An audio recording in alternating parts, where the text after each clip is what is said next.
Good evening.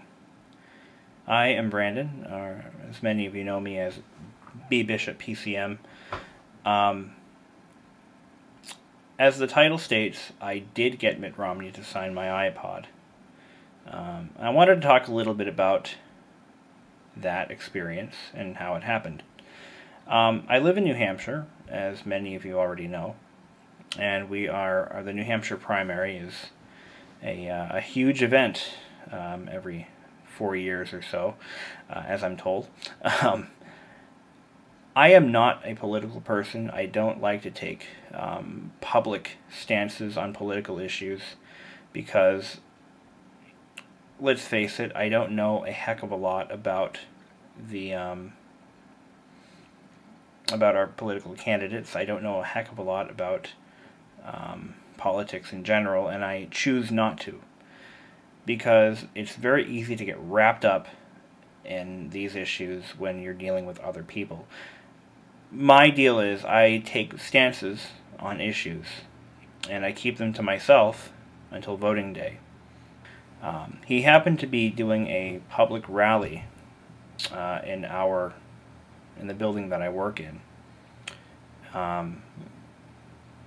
It was the Bedford, New Hampshire stop, that's all I'll say. And one of the two, actually, that he did. But this one was it was on January, believe it or not, I have to look at my calendar to see exactly what it was. I don't remember. It was on January 9th. So it was this Monday. So he came to our building on January 9th. The setup part of this took the entire day. I just happened to be there all day. I usually work in one of several different buildings, and he was there.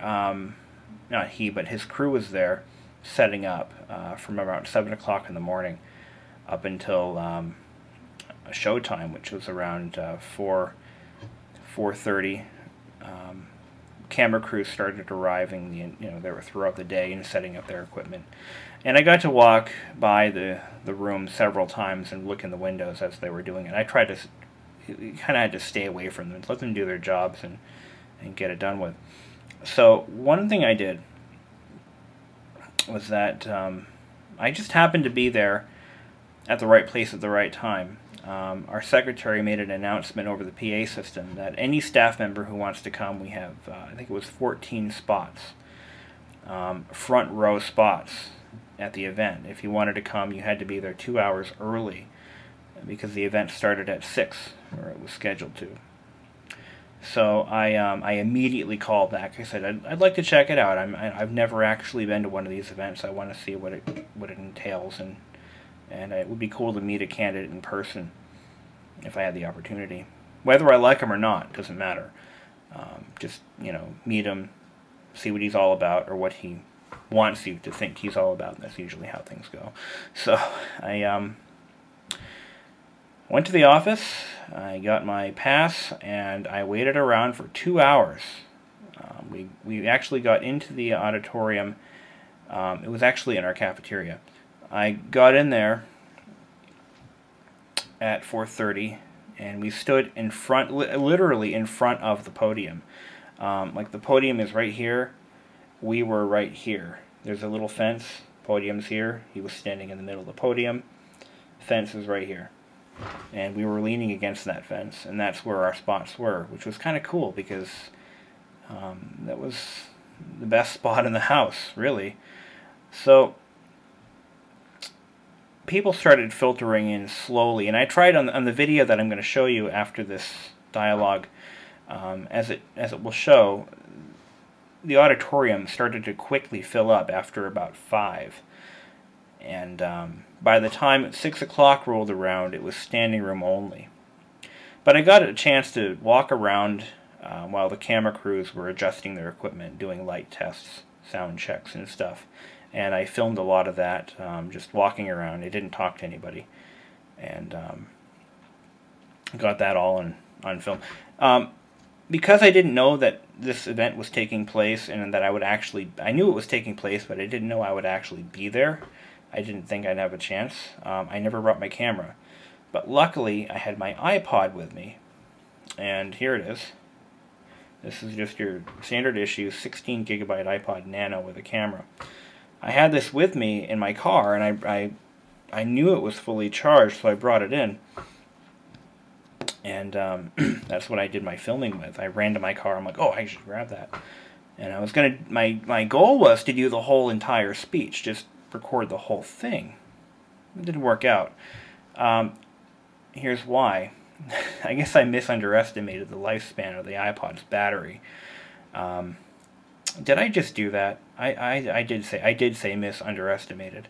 I underestimated. I'm not George Bush or anything like that. I underestimated the iPod's battery life because I got the part where he walked out on stage. They introduced him. They introduced his family. He walked out. Was about to start his speech, and bam, the battery went dead. Oh well. It was a very short speech, too. If I had started filming as he was walking out, I probably would have gotten all of it. And the hecklers that were in the audience, one of them was right behind me, actually. She was, and you can actually verify, this is all on C-SPAN, and you can still see the videos. I am in that video. If you look closely, I'm in the very front. I turn around to face the camera once or twice, and you'll see me. But the woman behind me started screaming, you know, money out of politics, money out of politics. She got his attention, and he started to address her, to challenge her, and within seconds, the police had escorted her out of the building. It was peaceful. Nobody got hurt. It wasn't a big deal. But that happened about 3 times during the entire event. The speech lasted approximately 10 or 15 minutes, if I recall. It wasn't a big speech. I was hoping there'd be questions and answers, but I didn't. No such thing had occurred. So I'm going to shut up now. I'm going to show you the video.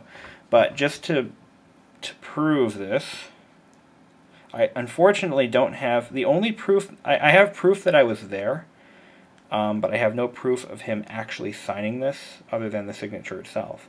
So there's no photo of me getting it signed or no video of it or anything like that. But here's the signature, Mitt Romney, and of course this is backwards because I'm on my MacBook's iSight, which films everything backwards for some reason. So, actually, does it? Yeah, it does. So if I watch this, yeah, it'll show up backwards. Stupid thing. But anyway, that said, I don't particularly endorse this candidate. I don't endorse any particular candidate, and I know many of them use YouTube as their advertising launch pad or as one of the many outlets that they use. And any candidate that appears on one of my videos does not necessarily reflect my views, and it may not be a candidate that I endorse. I don't, again, as I think I mentioned earlier, I don't take public, I don't publicly discuss my political views for a variety of reasons, especially on my channel, because this is not a political channel. This is a channel about fun, electronics, antiques, and every other toy and gadget that I happen to come across. So, with all that said, I think I should just shut up, upload the video, and let you guys decide. I will be disabling comments. Like I said, I don't want politics on my channel. Notice how I didn't discuss any issues. I just wanted to talk about the experience that I had at my very first presidential rally. I have lived in this state my entire life, and I've never been to one. So this was a first for me. So anyway, with that all said and done, I'm going to just stop this. Look at all those news vans. This is going to be interesting. That's the New England Cable News, WBZ. I don't know.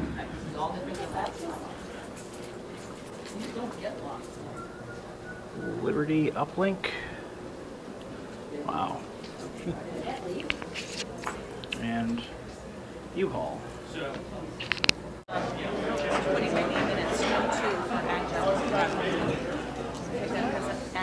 Still nothing going on yet. Doing camera tests and light tests. I think they're doing a radio interview or something over there. Anyway. Well, that would be cool, though, wouldn't it? Maybe they do that. That would be an interesting thing. Right back. Grab a big tissue, Brandon. Grab a very big tissue.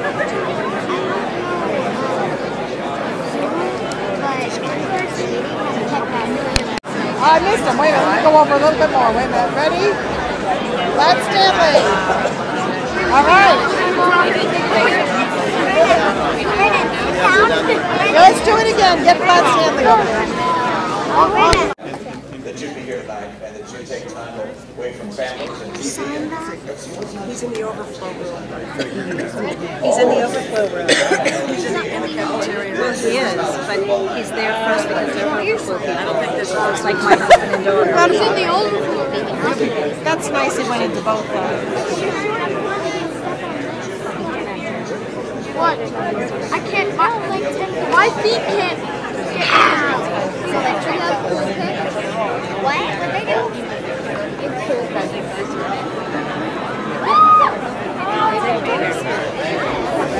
Oh yeah. Oh yeah. I just went into the gym where the other people were in the men's bodies.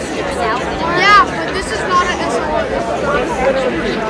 I'm getting money. I have to save up with my own money. That's not cheap.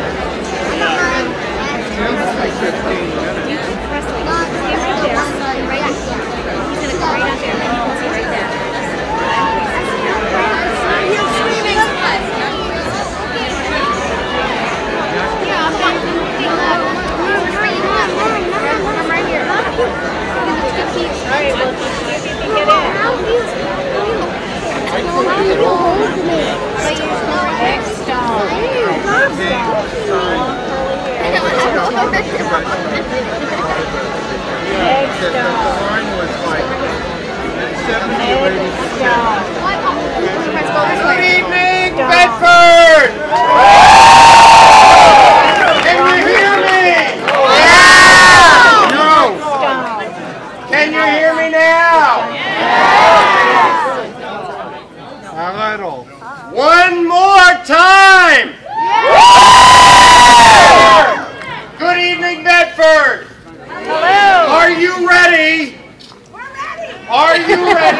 Are we ready? In the live free or die state to cast the vote that will be heard round the world.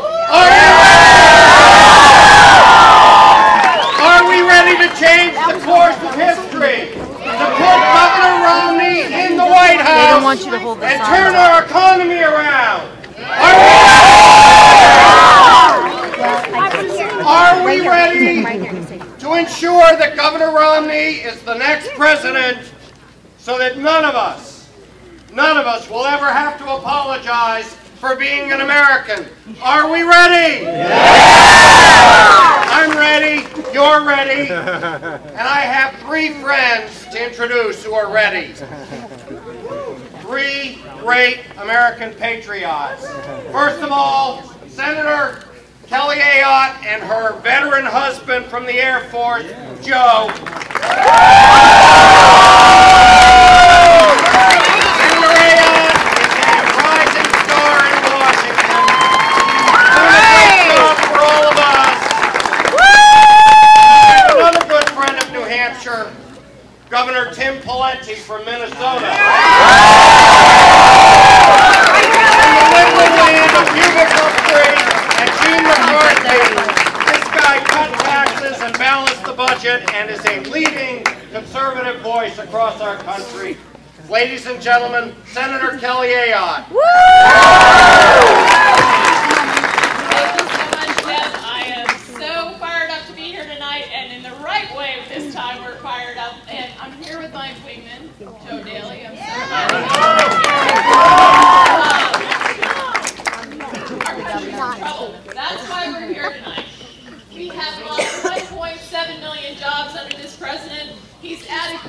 $5 trillion to our debt.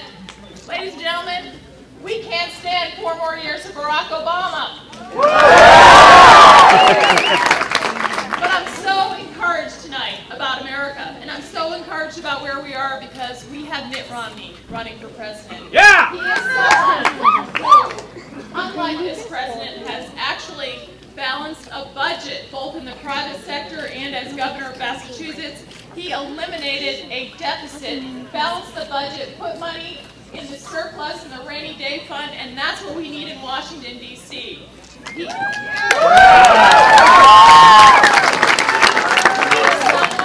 who knows how the economy works, has that private sector experience, will get Americans working again, and unlike this president we have right now, he knows that the jobs aren't created in Washington, D.C. They are created by the small businesses here in New Hampshire and large businesses all around the country, entrepreneurs, and we will have the best place in the world for entrepreneurs when Mitt Romney is president of the United States.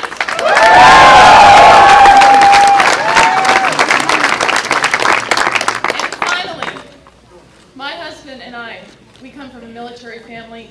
Joe served in the Iraq War as an A-10 pilot, and All right.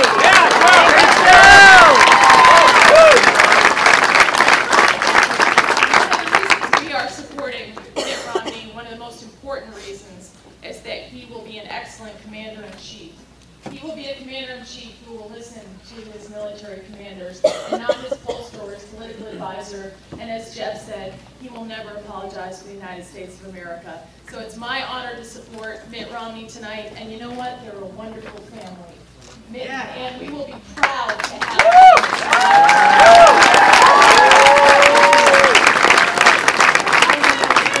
We have seen around the country that strong conservative leaders are coming forward to support Mitt Romney for president, and it is my honor tonight to introduce one of those strong conservative leaders for our country, the former governor of Minnesota, Tim Pawlenty.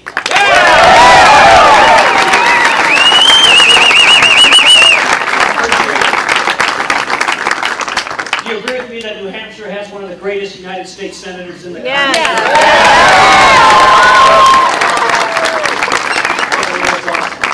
You had enough of Barack Obama? You had enough of his promises where he has a soaring rhetoric and it doesn't deliver the results promised? You had enough of Barack Obama saying he's going to come in and cut the deficit in half during his first term and then he triples it? You had enough of Barack Obama's proposal to decimate our United States military and defense capabilities? You had enough of Barack Obama appointing judges who want to make the law up on the back of a napkin instead of applying it as written? Are you ready to elect Mitt Romney president of the United States?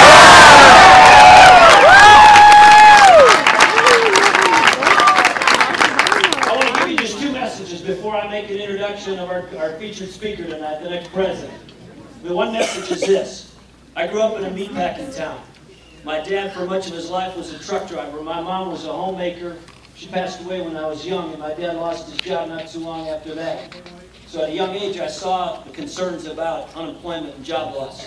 One of the big challenges for the next president is to make sure that we have a country that does those things that encourages job growth in America, not discourages it.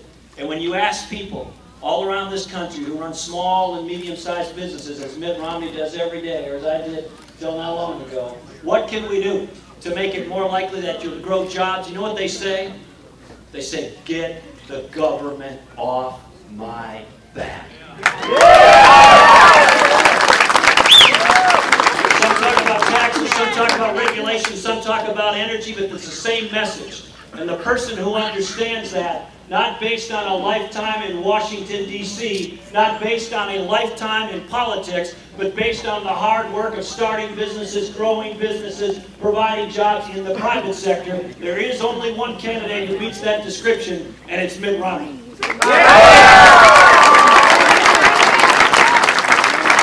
So when you talk to people all across this great state and all across America, they want to know, can I get my kids to college? Can I pay my health insurance? Am I going to have a job? Is my family going to be okay? And the main way they're going to be able to answer that question is whether they have a job. So I'm really confident that we've got the right candidate coming out here on that issue. Now, lastly, before I bring them out, It's been a real treat to get to know Mitt. I was governor with him. We both got elected in 2003. We traveled together at various trips and gotten to know him behind the scenes, so to speak. And one of the great things I've observed is this. He's a great man of character. He's a great man of integrity. He loves his family. If you watch him and Ann Romney, it's obvious they love each other very much. They've been married 40 plus years. He's a great dad. He's a great grandpa. He's got an incredibly loving relationship with his grandchildren. And you see the strength of not just his family, but the strength of his character, the strength of his values. His values are our values. So tonight I have a special treat for you. I'm not just going to introduce the next President of the United States, but I'm going to introduce with him the group of people that helped keep him grounded, that shaped his values, and you will see not just him, but the next great First Lady, Ann Romney. And I'd like to introduce you to now a very large portion, but not all of it, but a very large portion of the tremendous Romney family. Ladies and gentlemen.